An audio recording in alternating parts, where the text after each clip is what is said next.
Hello friends. उस जवान ने अपना वृत्तांत कहना आरंभ किया। उसने कहा, मेरे पिता का नाम महमूद शाह था। वह काले द्वीपों का अधिपति था। वे काले द्वीप 4 विख्यात पर्वत है। उसकी राजधानी उसी स्थान पर थी जहां वह रंगीन मछलियों वाला तालाब है। मैं आपको ब्यौरेवार सारी कहानी बता रहा हूँ, जिससे आपको सारा हाल मालूम हो जाएगा। जब मेरा पिता 70 वर्ष का हुआ तो उसका देहांत हो गया और उसकी जगह मैं राज सिंहासन पर बैठा। मैंने अपने चाचा की बेटी के साथ विवाह किया। मैं उसे बहुत चाहता था और वह भी मुझे बहुत चाहती थी। 5 वर्ष तक हम लोग सुखपूर्वक रहे। फिर मुझे आभास हुआ कि उसका मेरे प्रति पहले जैसा प्रेम नहीं है। एक दिन दोपहर के भोजन के पश्चात वह स्नान गृह को गई और मैं अपने शयन कक्ष में लेटा रहा। 2 दासियां जो रानी को पंखा झला करती थी, मेरे सिरहाने पैताने बैठ गई और मुझे आराम देने के लिए पंखा झलने लगी। वे मुझे सोता जानकर धीमे धीमे बातचीत करने लगी। मैं सोया नहीं था, किंतु उनकी बातें सुनने के लिए सोने का बहाना करने लगा। एक दासी बोली कि हमारी रानी बड़ी दुष्ट है कि ऐसे सुंदर और सुशील पति को प्यार नहीं करती। दूसरी बोली, तो ठीक कहती है। रात में बादशाह को अकेला सोता छोड़कर रानी न जाने कहाँ जाती है और बेचारे बादशाह को कुछ पता नहीं चलता। पहली ने कहा, यह बेचारा जाने भी कैसे। रानी रोज रात को उसके शरबत में कोई नशा मिलाकर उसे दे देती है। यह नशे से बिल्कुल बेहोश हो जाता है और रानी जहाँ जाती है चली जाती है और प्रातः काल के कुछ पहले आकर इसे होश में लाने के लिए सुगंधी सुंघा देती है। मेरे बुजुर्ग दोस्त, मुझे यह सुनकर इतना दुख हुआ कि उसे वर्णन करना मेरे सामर्थ्य के बाहर है। उस समय मैंने अपने क्रोध को संभालना उचित समझा और कुछ देर में इस तरह अंगड़ाइयाँ लेता हुआ उठा जैसे सचमुच सो रहा था। कुछ देर में रानी भी स्नान करके वापस आ गई। उस रात को भोजन के उपरांत मैं शयन के लिए लेटा तो रानी हमेशा की तरह मेरे लिए शरबत का प्याला लाई। मैंने प्याला ले लिया और उसकी आग बचाकर खिड़की से बाहर फेंक दिया। खाली प्याला उसके हाथ में ऐसे दे दिया जैसे कि मैंने पूरा शरबत पी लिया है। फिर हम दोनों पलंग पर लेट गए। रानी ने मुझे सोता समझकर पलंग से उठकर एक मंत्र जोर से पढ़ा और मेरी तरफ मुंह फेर कर कहा कि तू ऐसा सो कि कभी न जागे। फिर वह भड़कीले वस्त्र पहनकर कमरे से निकल गई। मैं भी पलंग से उठा और तलवार लेकर उसका पीछा करने लगा। वह मेरे केवल थोड़ा ही आगे थी और उसकी पगध्वनि मुझे सुनाई दे रही थी, लेकिन मैं ऐसे धीरे धीरे पाँव कर रखकर उसके पीछे पीछे चल रहा था कि उसे मेरे आने का कोई आभास न मिले। वह कई द्वारों से होकर निकली। उन सभी में ताला लगे थे, किंतु उसकी मंत्र शक्ति से सभी ताले खुलते जा रहे थे। आखिरी दरवाजे से निकलकर जब वह बाग में गई तो मैं दरवाजे के पीछे छुपकर देखने लगा कि क्या करती है। वह बाग से आगे बढ़कर एक छोटे से वन के अंदर चली गई, जो चारों ओर झाड़ियों से घिरा हुआ था। मैं भी एक अन्य मार्ग से होकर उस वन के अंदर चला गया और इधर उधर आंखें घुमाकर उसे ढूंढने लगा। कुछ देर में मैंने देखा कि वह एक पुरुष था जो हबशी गुलाम लग रहा था। वह उस पुरुष के हाथ में हाथ दिए टहल रही है और शिकायत कर रही है कि मैं तो तुम्हें प्राण प्रण से प्रेम करती हूँ और रात दिन तुम्हारे ही ध्यान में मग्न रहती हूँ, और तुम्हारा यह हाल है कि मुझसे सीधे मुंह बात नहीं करते, हमेशा मुझे बुरा भला कहते हो। आखिर तुम क्या चाहते हो? क्या तुम मेरे प्रेम की परीक्षा लेना चाहते हो? तुम मेरी शक्ति जानते हो।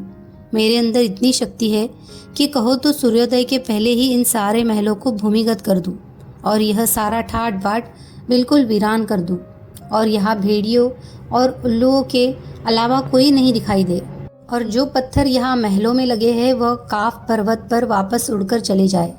इतनी शक्ति रखते हुए भी मैं प्रेम के कारण तुम्हारे पैरों पर गिरी रहती हूँ और तुम्हें मेरी परवाह ही नहीं। रानी यह बातें करती हुई अपने हबशी प्रेमी के हाथ में हाथ दिए टहलती आ रही थी। जब वे लोग उस झाड़ी के पास पहुंचे जहां मैं छुपा हुआ था तो मैंने बाहर निकलकर हबशी की गर्दन पर पूरे जोर से तलवार का वार किया। वह लड़खड़ाकर गिर गया। मैंने समझा कि वह मर गया और मैं अंधेरे में वहां से खिसक गया। मैंने रानी को छोड़ दिया क्योंकि वो मुझे प्यारी भी थी और मेरे चचा की बेटी भी। रानी अपने प्रेमी को गिरता देखकर विवल हो गई। उसने मंत्र बल से अपने प्रेमी को स्वस्थ करना चाहा, किंतु वह केवल उसे मरने से बचा सकी। उस हबशी की हालत ऐसी हो गई थी कि उसे न जीवित कहा जा सकता था न मृत। मैं धीरे धीरे महल को लौटते समय भी मैंने सुना कि रानी अपने प्रेमी के घायल होने पर करुण क्रंदन कर रही है। मैं उसे उसी तरह रोता पीटता छोड़कर अपने शयन कक्ष में आया और पलंग पर लेटकर सो रहा।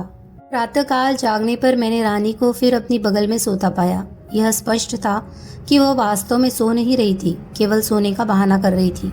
मैं उसे यूं ही छोड़कर उठ खड़ा हुआ। मैं अपने नित्य कर्मों को पूरा करके राजसी वस्त्र पहनकर अपने दरबार को चला गया। जब दिन भर राजकाज निपटाने के बाद में अपने महल में आया कि रानी ने शोक संताप सूचक काले वस्त्र पहन रखे हैं और बाल बिखराए हुए हैं, नोच रही है। मैंने उससे पूछा कि यह तुम कैसा व्यवहार कर रही हो, यह संताप प्रदर्शन किस कारण है? वो बोली, बादशाह सलामत, मुझे क्षमा करे, मैंने आज 3 शोक समाचार पाए हैं, इसीलिए काले कपड़े पहन मातम कर रही हूँ। मैंने पूछा कि वो कौन से समाचार है, तो उसने बताया कि मेरी माता का देहांत हो गया, मेरे पिताजी एक युद्ध में मारे गए और मेरा भाई ऊंचाई से गिरकर मर गया। मैंने कहा, समाचार बुरे हैं, लेकिन तुम्हारे इस प्रकार मातम करने के लायक नहीं है।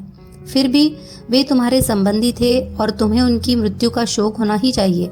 इसके बाद वह अपने कमरे में चली गई और मुझे अलग होकर उसी प्रकार रोती पीटती रही। मैं उसके दुख का कारण जानता था, इसीलिए मैंने उसे समझाने बुझाने की चेष्टा भी न की। 1 वर्ष तक यही हाल रहा। फिर उसने कहा कि मुझे दुख नहीं संभलता, मैं एक मकबरा बनवाकर उसमें रात दिन रहना चाहती हूँ। मैंने उसे ऐसा करने की भी अनुमति दे दी। उसने एक बड़ा भारी गुंबद वाली मकबरे जैसी इमारत बनवाई जो यहाँ से दिखाई देती है और उसका नाम शोकागार रखा। जब वह गृह बन चुका तो उसने अपने घायल प्रेमी हबशी को वहां लाकर रखा और स्वयं भी वहां रहने लगी।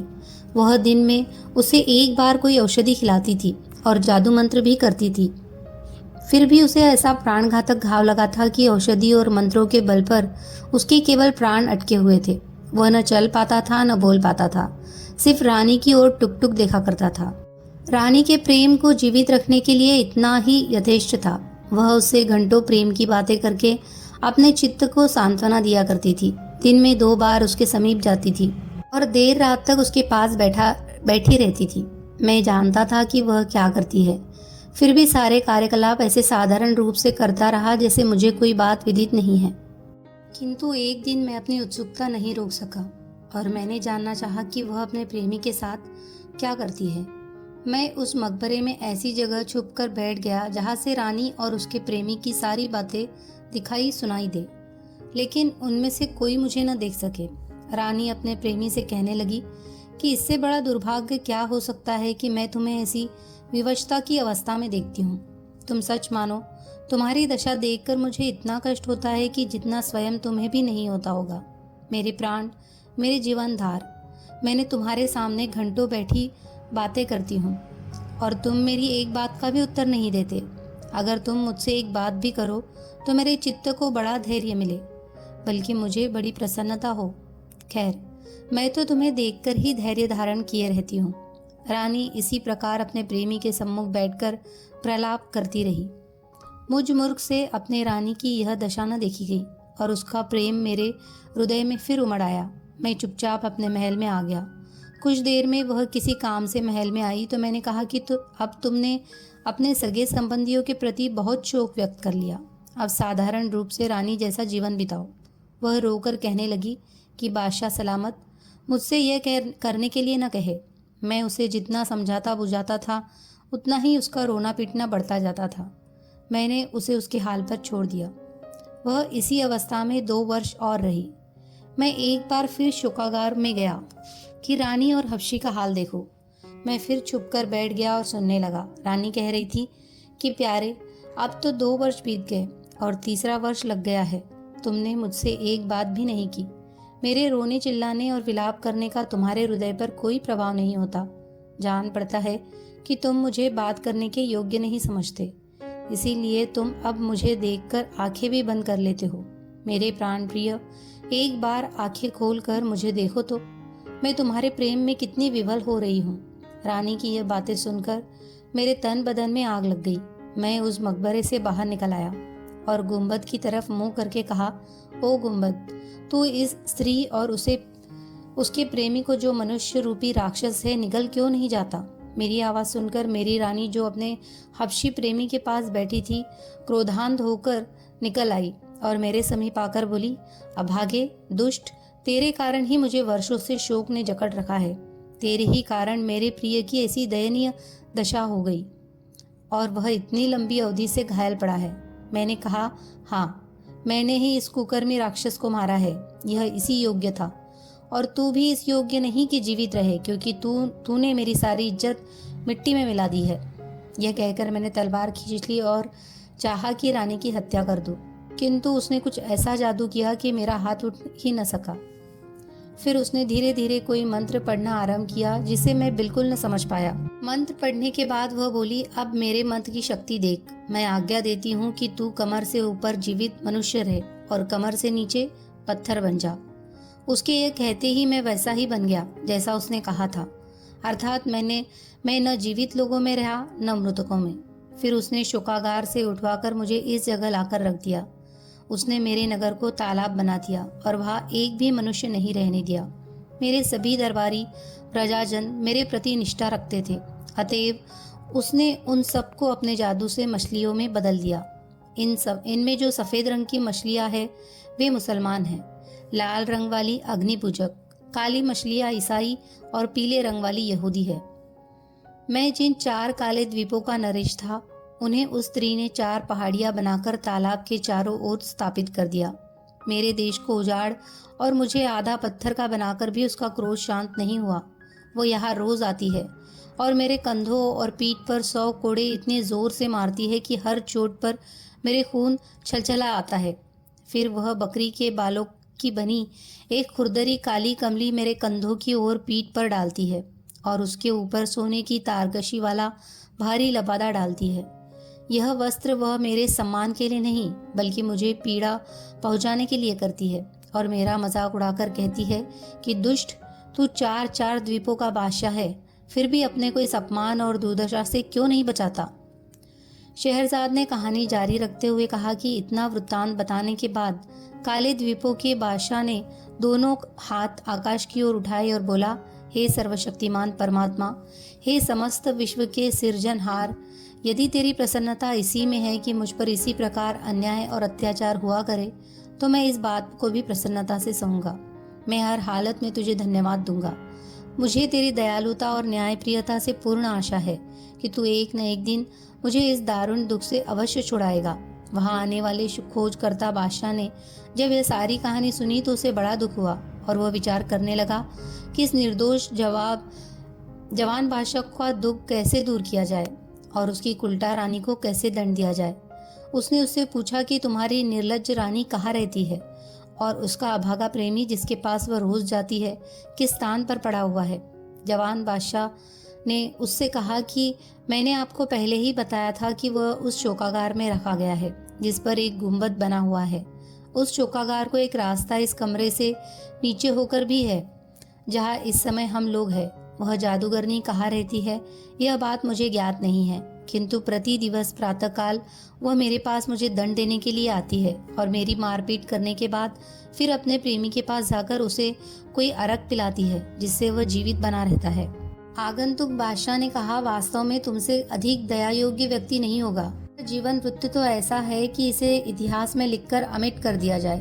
तुम अधिक चिंता न करो, मैं तुम्हारे दुख के निवारण का भरसक प्रयत्न करूंगा। इसके बाद आगंतुक बादशाह उसी कक्ष में सो रहा, क्योंकि रात का समय हो गया था। बेचारा काले द्वीपों का बादशाह उसी प्रकार बैठा रहा और जागता रहा।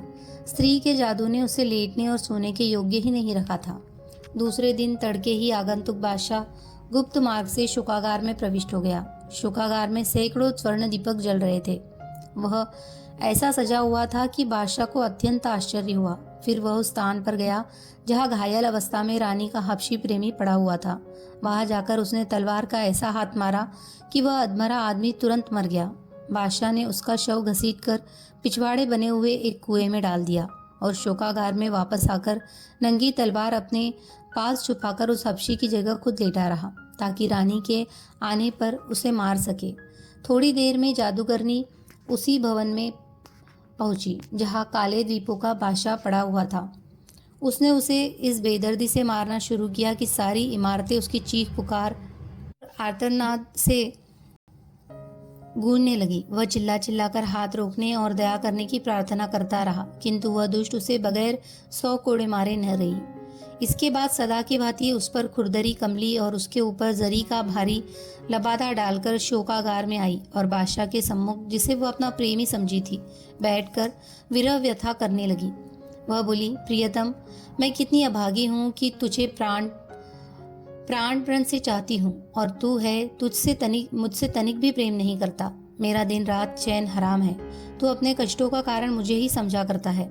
यद्यपि मैंने तेरे लिए अपने पति पर कैसा अत्याचार और अन्याय किया है, फिर भी मेरा क्रोध शांत नहीं हुआ और मैं चाहती हूँ कि उसे और कठोर दंड दूं, क्योंकि उसी अभागे ने तेरी ऐसी दशा की है।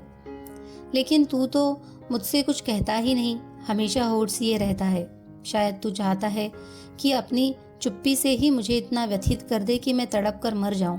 भगवान के लिए अधिक नहीं तो एक बात तो मुझसे कर ले कि मेरे दुखी मन को सांत्वना मिले।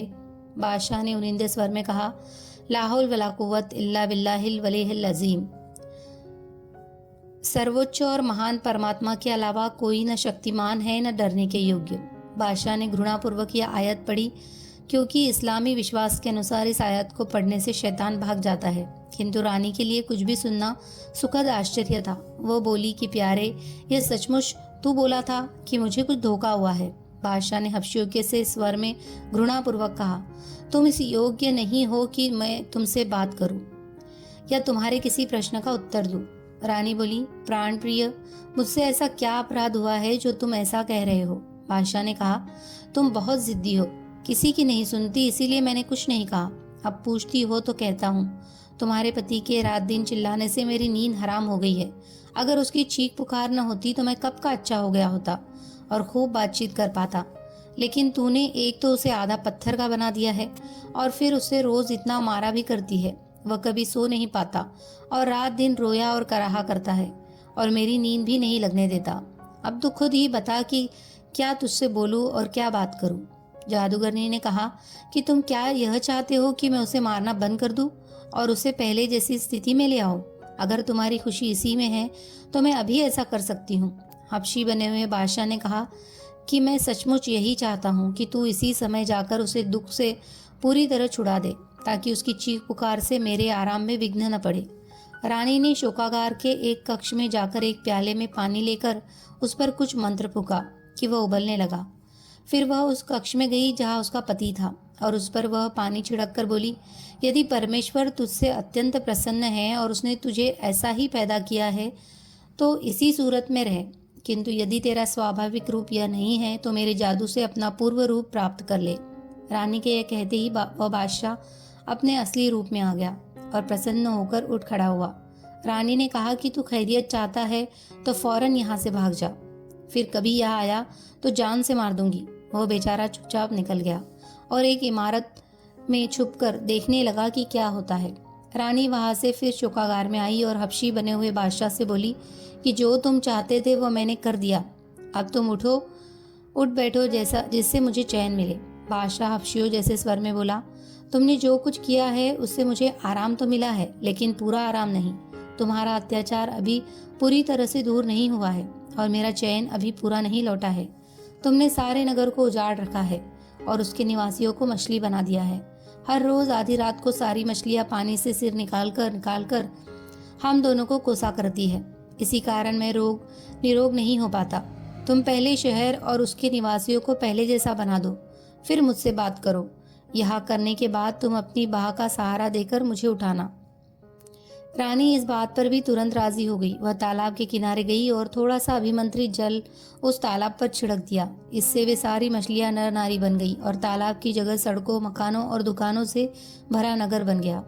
बादशाह के साथ आए दरबारी और अंगरक्षक जो उस समय तक वापस अपने नगर नहीं गए थे, इस प्रकार अपने को अपने देश से बहुत दूर एक बिल्कुल नए शहर में देखकर अत्यंत आश्चर्यचकित हुए। सब कुछ पहले जैसा बनाकर वह जादूगरनी फिर शोकागार में गई और हंसी खुशी से चहकते हुए कहने लगी कि प्यारे, तुम्हारी इच्छा अनुसार मैंने सब कुछ पहले जैसा ही कर दिया है ताकि तुम पूर्णतः स्वस्थ और निरोग हो जाओ। अब तुम उठो और मेरे हाथ में हाथ देकर चलो। बादशाह ने हबशियों के स्वर में कहा कि मेरे पास आओ। वह पास गई। बादशाह बोला, और पास आओ। वह उससे उसके बिल्कुल पास आ गई। बादशाह ने उछलकर जादूगरनी की बाहें पकड़ ली और उसे एक क्षण भी संभलने के लिए न दिया और उस पर इतने जोर से तलवार चलाई कि उसके 2 टुकड़े हो गए। बादशाह ने उसकी लाश भी उसी कुएं में डाल दी जिसमें हबशी की लाश फेंकी थी। फिर बाहर निकलकर काले द्वीपों के बादशाह को खोजने लगा। वह भी पास के एक भवन में छुपा हुआ उसकी प्रतीक्षा कर रहा था। आगंतुक बादशाह ने उससे कहा, अब किसी का डर न करो, मैंने रानी को ठिकाने लगा दिया है। काले द्वीपों के बादशाह ने सभी ने उसका आभार प्रकट किया और पूछा, अब आपका क्या इरादा है? अपने नगर को जाने का है। उसने जवाब दिया कि नगर ही जाऊंगा, लेकिन तुम अभी हमारे साथ चलो। हमारे महल में कुछ दिन भोजन और आराम करो, फिर अपने काले द्वीपों को चले जाना। जवान बादशाह ने कहा, क्या आप अपने नगर को यहाँ से निकट समझते हुए है? उसने कहा, इसमें क्या संदेह है, मैं तो 4-5 घड़ी के अंदर ही तुम्हारे महल में आ गया था।